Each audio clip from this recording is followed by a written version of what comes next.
nasa Korte at yung nasa Senate, halos pareho ang paksa, no? Sabihin na natin, iba yung sa Congress. Ang problema, ang Senate, hindi naman prosecutorial body.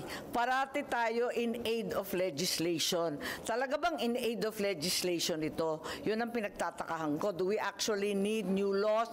Is that really the intended goal?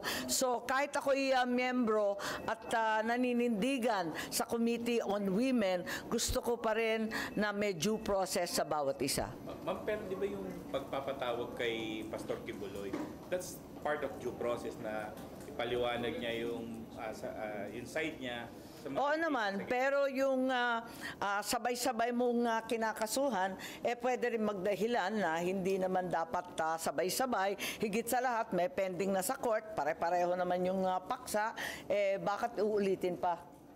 How do you respond to observations na iba yung magiging trato kay Apollo Kibuloy and then doon kay senior yun sa Surigao, Senior Aguila? Siya na-contempt, kahit na nag-attend siya, na-contempt siya kasi sabi ng mga senador, di siya nagsasabi ng totoo.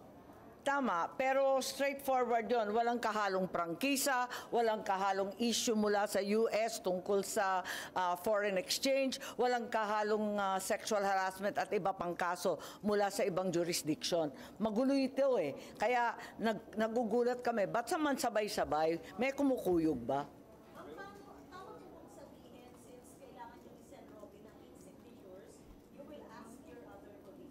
Well, I think there's been an effort to come together to a decision. Unang-una, yung pag-issue ng subpoena, sinabi na namin na talaga hindi kami sang-ayon sa ganun. Dahil kinakailangan nga, alamin muna natin lahat ng kinakailangan alamin. Kasi puro sa kwentuhan lamang, may testigo nga, alam ko, narinig ko si Senator Risa, pero ganun pa man, kinakailangan na bigyan daan pa rin ang nasa korte. At hindi ako sigurado na in aid of legislation talaga ang mangyayari. Nakukuha niyo yung aid po? Hindi ko pa alam, pero mataas ang pag-asa ko lagi.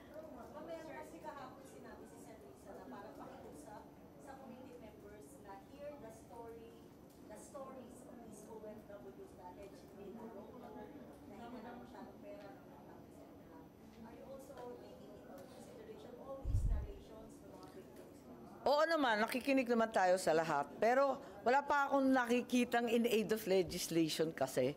So siguro, pakinggan natin silang lahat. Pero at the same time, tignan natin kung magiging sub judice yung napakaraming question at saka yung main event.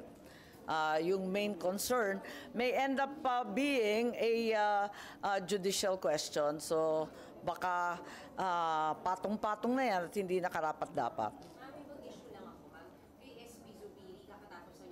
Hindi ko narinig pasensya. Bilang ma'am, nakausap niya na po kayo na sinusuportahan siya, pero ma'am, wala pa kayo pero sa statement of support.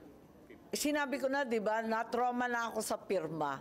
Allergic na ako sa pirma. Tantanan na ako sa pirma. Ayoko nang pumirma lang, maski ano muna.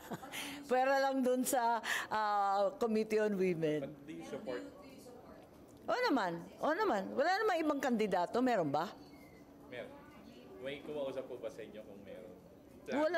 Wala naman. Parati man tinuturo si Jinggoy. Wala naman sinasabi si Jinggoy. Maraming nagsasabi si Loren. Sabi naman niya, hindi siya interesado. Sino ba?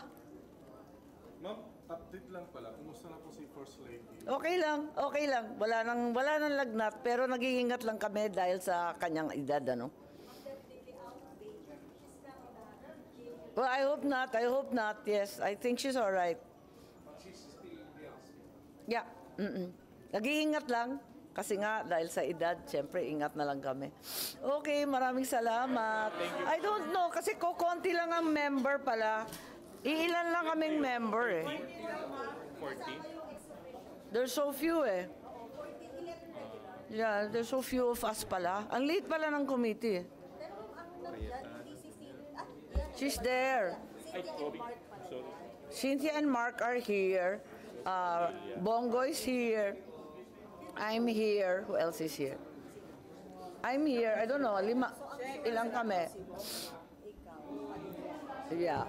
Padilla, 3 pa lang. Sana. Oo, tapos Dalawang sino bilyar pa? po. Sana, ewan. Sana, hindi ko pa alam eh. Hanggang hindi pa pumipirma, hindi pa kami kompleto. Membership. Pero mag-e-effort kami. Okay, ma'am. Ayokong Salamat. kinukuyog eh. Thank you. Welcome to my party, we're just getting started. A life is a dream or a nightmare scarring. Hand me a drink.